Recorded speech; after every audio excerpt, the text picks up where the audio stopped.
Good morning. This is Alan Denman, barging free, life on a narrowboat. And I'm not on our own boat, I'm on a different boat. And I'm developing a new thread here. And the purpose of this thread is to find out how other boaters have come to be on a boat. Because my experience is that we all have our own unique journey. Let's talk to this lovely lady here. Would you like to just introduce yourself?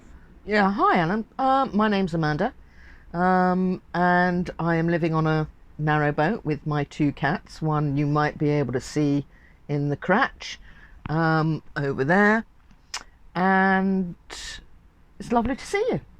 Great, thank you. And I understand that you've only been on this boat about 4 months, is that right? It is actually just over 12 weeks. 12 weeks. You really are a newbie then. So, welcome to the wild world of boating on the London canals. Thank you. Yeah. Just let's go back a little bit. Can you say a little bit about what you were doing before that? What was your previous life, your previous incarnation? There have been many, but essentially I was an aid worker. I worked in humanitarian aid. And I loved it, and then I didn't, and then I turned my hand to gardening in terms of maintenance, mowing lawns, cutting hedges, and I've got a little clientele in the London area that I go and see, and then I will continue that gardening for the next couple of years, as long as I can actually get to my clients in London. Okay. So, what was it that happened? What was the inciting incident? What was there an event in your life you said, right, I've got to do something now. I've got to find a different way to live. What happened? I had been living in a house, renting the basement flat for since about 1992, on and off. Right. But continually since 2004. And then my landlady died. Right. And because of the circumstances, I had to leave that place quite quickly. And of course, I never thought that things would change. And you never really plan for stuff if life is going well. So I was going to be homeless. Right. With two cats. And living in London, the expense of renting was incredibly high, and the expense of renting with two cats made it even higher, and I wasn't going to go without the cats.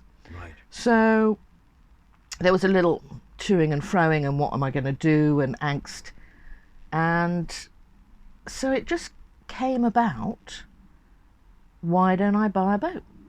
So was that somebody else that suggested that to you? How did you come about with this idea of a boat? Well, I've been interested in narrowboats all my life, in a way. And you just didn't think about it, but everything has been leading me to do this. A friend of mine and I regularly used to walk up and down the canals, and discuss boats, their length, what sort of engine we thought they had, how they worked. So we sort of knew a little bit about boats. And that sort of was all forgotten. And then it's amazing how many people that know somebody who lives on a boat or has had a boat.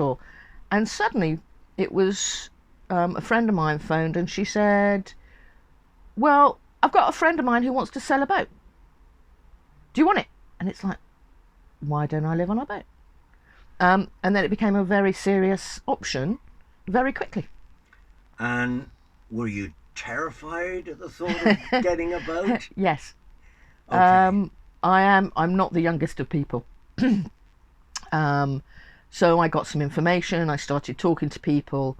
I went up to see a boat in Roydon, and they were really lovely, and they started talking about, well, you need this and you need that, and all the language was just like, I don't understand this language. And one of the things that one of the people said to me was, don't buy the first boat you see. Okay, fine, that's easy. can do that. So eventually I saw 20 boats. I learnt about the language that was being used and how to use it myself, which was good. And then there was something called the helmsman's course. So I thought I better do that.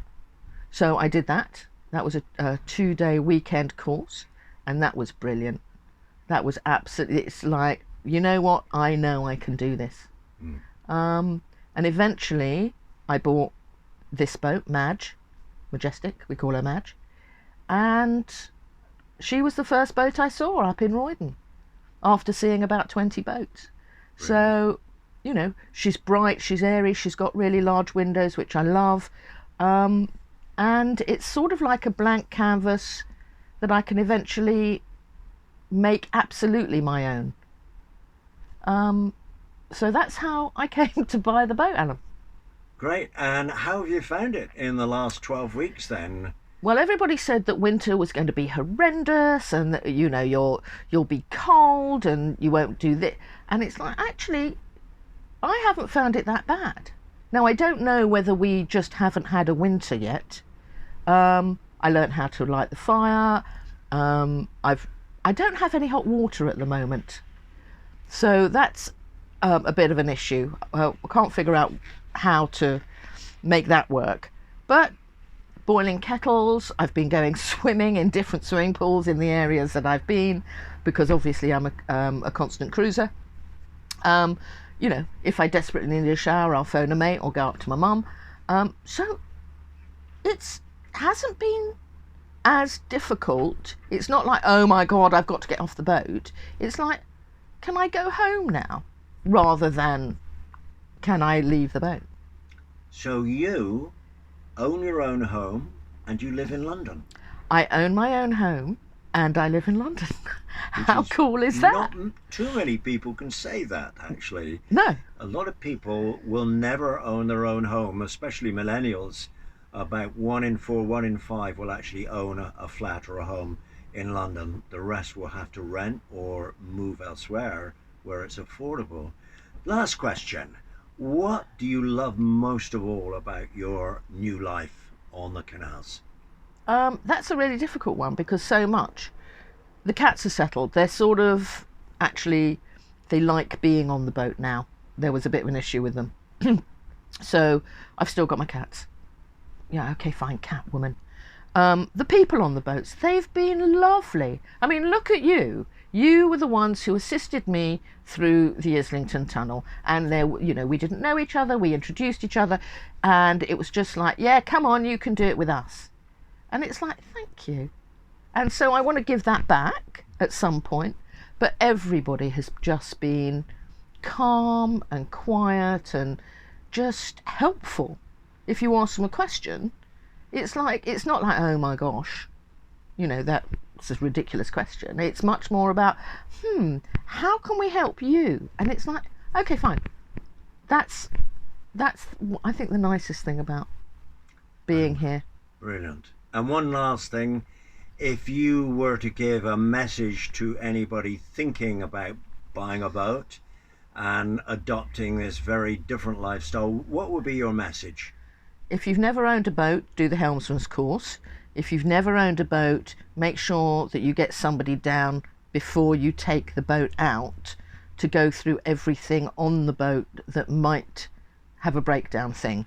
The electric points, the USB points, how to use the inverter. Because living in a brick building, you don't have these issues. What is the best care? How is it possible to care for your batteries in a sustainable way that you're not draining them and therefore ruining them? Great. Good advice. Amanda, thank you very much. And Pleasure. may you have many happy years with your 2 cats on your boat. Thank you. And we'll see you soon. Absolutely. Thank you, Alan.